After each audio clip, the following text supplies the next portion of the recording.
In July 1945, the world entered the atomic age. The President of the United States was then Harry S. Truman. His time in the White House was lived under the shadow of the mushroom cloud. The decisions he took would affect the future of mankind for generations, perhaps centuries to come. Remember this.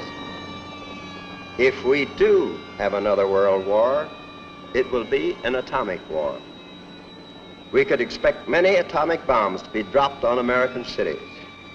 And a single one of them could cause many more times the casualties than we have suffered in all the fighting in Korea. I do not want to be responsible for bringing that about.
Few Americans knew the name of their vice president until the 12th day of April 1945, when a stunned nation learned that Roosevelt was dead.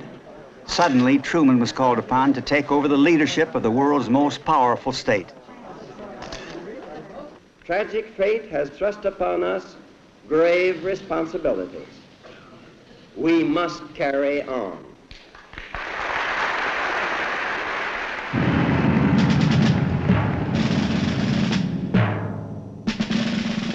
On the day Roosevelt died, American troops had crossed the Elbe in the heart of Nazi Germany to join up with the Russians advancing from the east.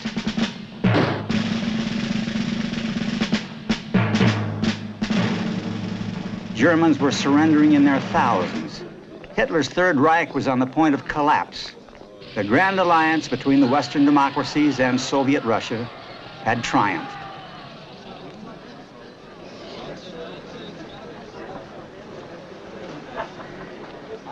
Very glad to have met you.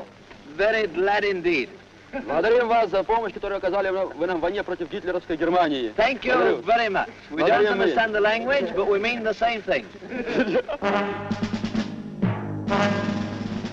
But who could read the mind of Joseph Stalin as he reviewed the annual May Day parade in Moscow's Red Square a week before Germany's surrender?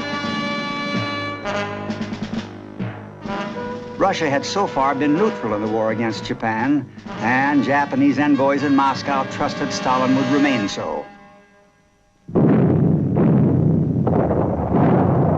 It was a long, tough road to Tokyo, as Roosevelt said in his last message to the American people.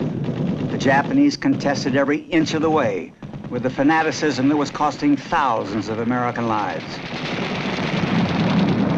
Only if Russia joined in did it seem possible to shorten the war and save some of those lives. In July 1945, 2 months after the end of the fighting in Europe, President Truman came to Potsdam and defeated Germany for his first test in international power politics. Truman had been out of America only once before in his life, as an artillery officer in the First World War. Now he was America's commander-in-chief, fully briefed by his staff for his first meeting with the redoubtable British war leader, Winston Churchill.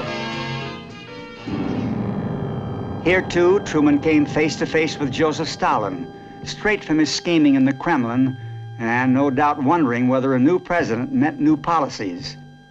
Truman hoped the conference would be quick and friendly, but it turned out to be long and tiresome, a foretaste of troubles to come. Roosevelt had kept Truman in the dark about America's foreign policy, and especially about one of the best-kept secrets of the war. One day, while he was at Potsdam, Truman was handed a piece of paper which told him something he badly needed to know. A top-secret code message reported the successful test in the desert of New Mexico of a terrifying new weapon.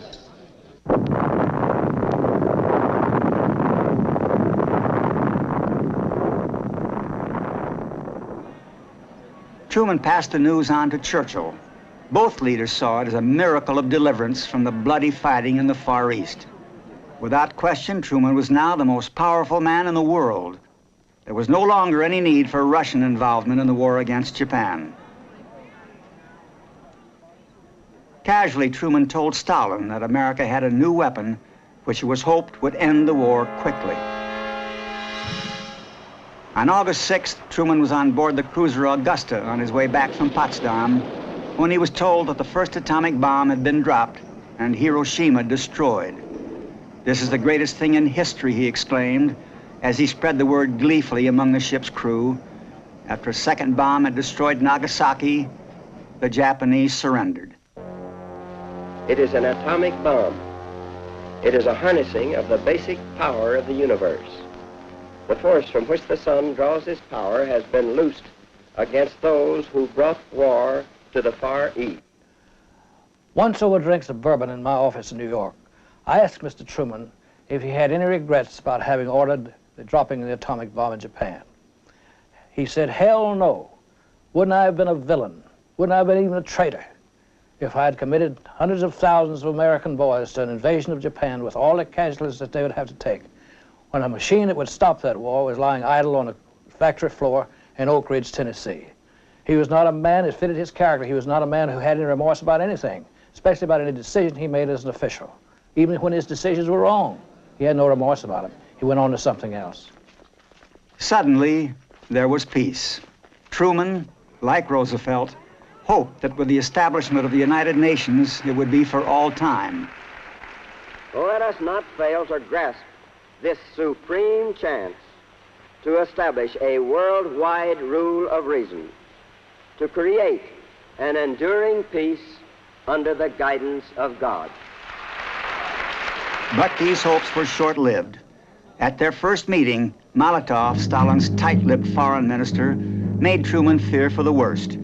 The Soviets were unwilling to accept an American peace. They turned the United Nations into a forum for vetoes and walkouts. Short of an atomic raid on Moscow, Truman had no way of forcing the Soviets to keep to their agreements.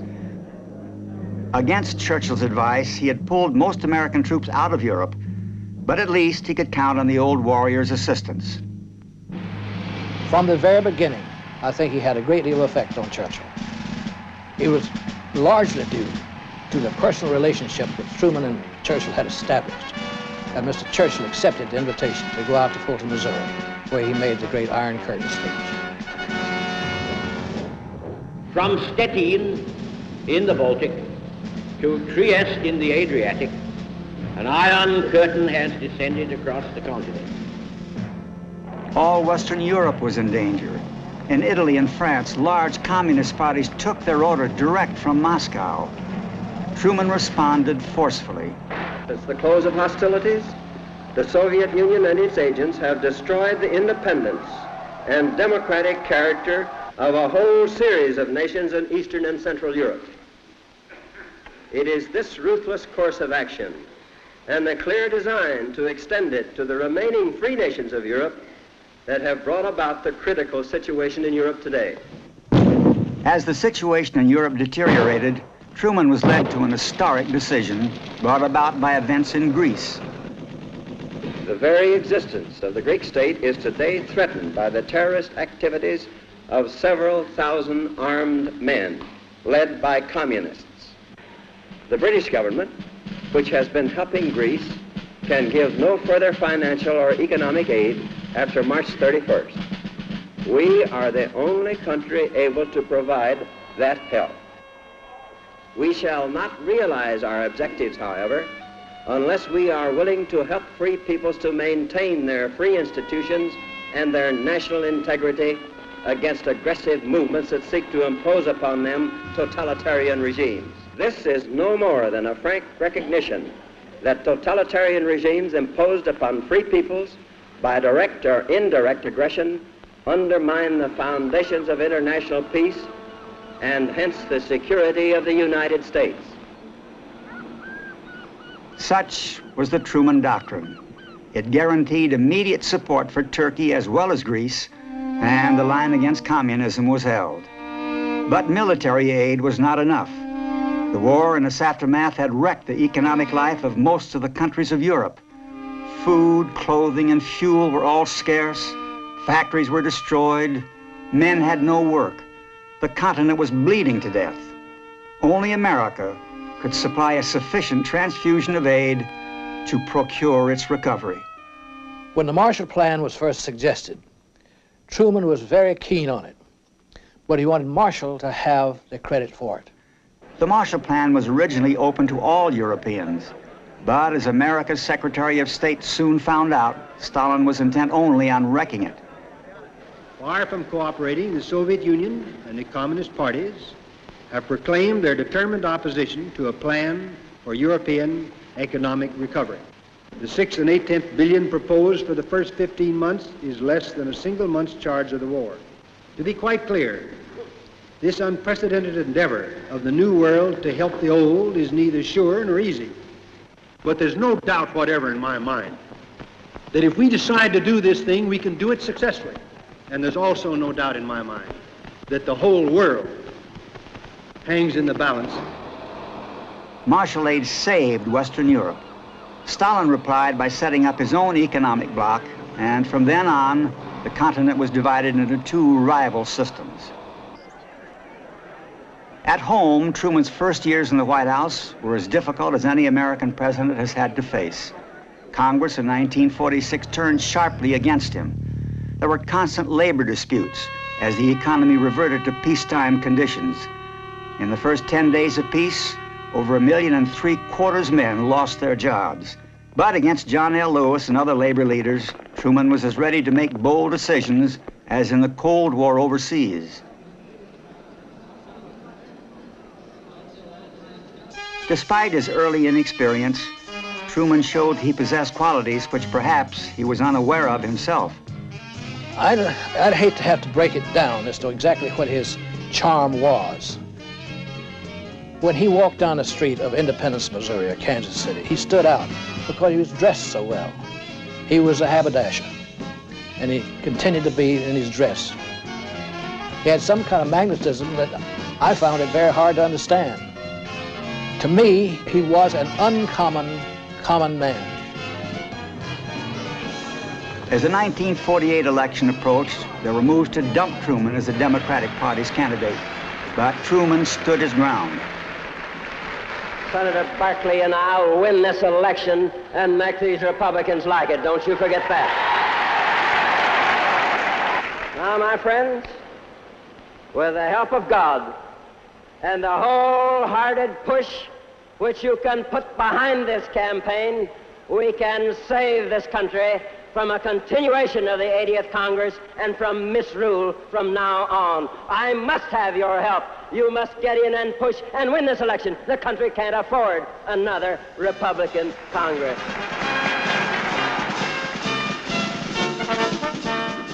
In a razzle-dazzle whistle-stop campaign, Truman carried the fight direct to the voters right across America. Wherever he went, he lambasted the Republican leaders who had controlled Congress for most of his period of office. Dewey and the Republicans were confident of victory. All the major pollsters predicted that he would win. So much so, one Chicago newspaper anticipated the result. But Truman proved them all wrong, and now he was president in his own right.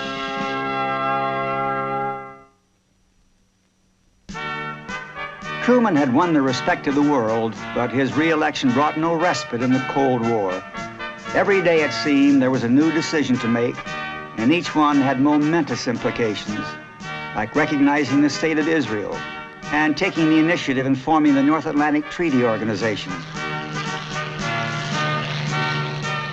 Truman's self-assurance and his awesome responsibilities came from a simple philosophy of life. For us, war is not inevitable. We do not believe that there are blind tides of history which sweep men one way or another. In our own time, we've seen brave men overcome obstacles that seemed insurmountable and forces that seemed overwhelming. Men with courage and vision can still determine their own destiny. In June 1950, a new crisis burst about Truman's head when the North Koreans suddenly invaded the South, which was then under United States protection. The Security Council condemned the aggressors, and Truman faced a decision which for 5 years he had dreaded having to make. On behalf of the United Nations, he ordered American troops into combat, where they were to lose over 30,000 lives. The free nations have now made it clear that lawless aggression will be met with force. The free nations have learned the fateful lesson of the 1930s. That lesson is that aggression must be met firmly. Appeasement leads only to further aggression and ultimately to war.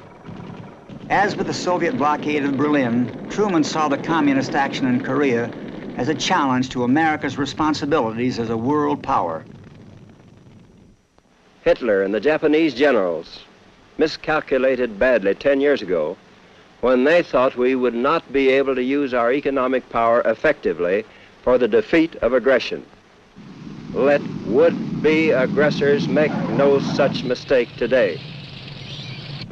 If the Soviet Union really wants peace, it must prove it, not by glittering promises and false propaganda, but by living up to the principles of the United Nations Charter.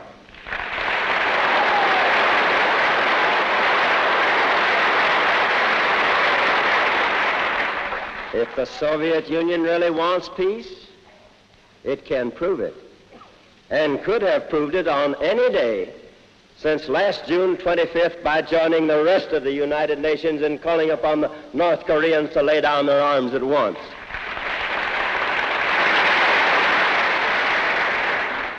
If the Soviet Union really wants peace, it can prove it by lifting the Iron Curtain and permitting the free exchange of information and ideas.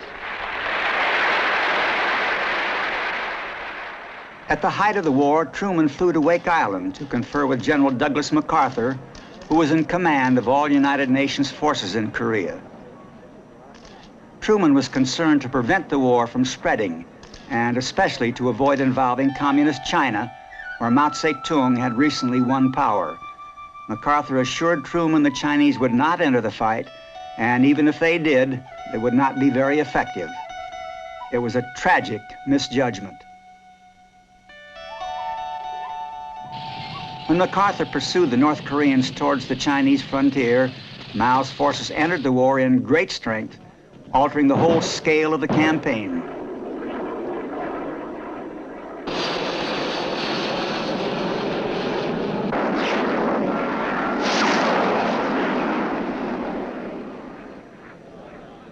Once again, the United Nations were forced to retreat.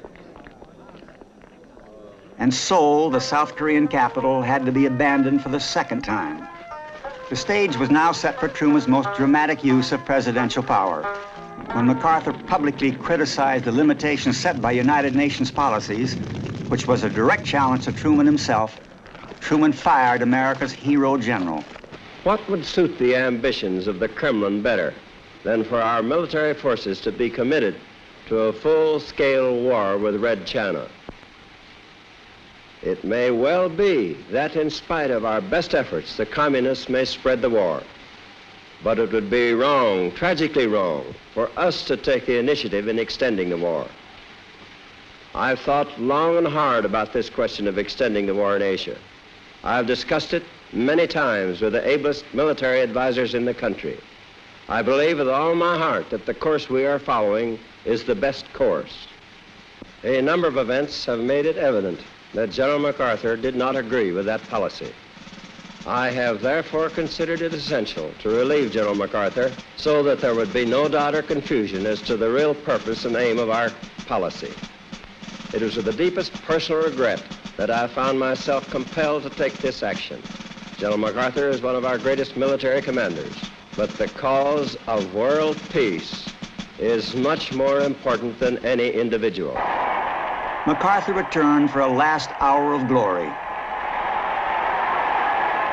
I address you with neither rancor nor bitterness. In the fading twilight of life, with but one purpose in mind, to serve my country. He ended with a famous line. An old soldier who tried to do his duty as God gave him the light to see that duty. Goodbye. As peace negotiations dragged on, Truman's time in the White House neared its end. He would not run for president again. The Korean War undoubtedly was a great disappointment to Mr. Truman. And it was a great cloud on his second administration. He came into the administration with high hopes after his phenomenal re-election in 1948. But the Korean War, the turn of events represented by that war, gave his opposition a chance to regroup. And they did. And the focus new attention on him, especially his loyalty to his friends, as he stood behind some of them during the anti-communist crusade of Senator McCarthy. In my opinion, Mr. Truman, during his administration, faced more critical problems than any other four presidents combined.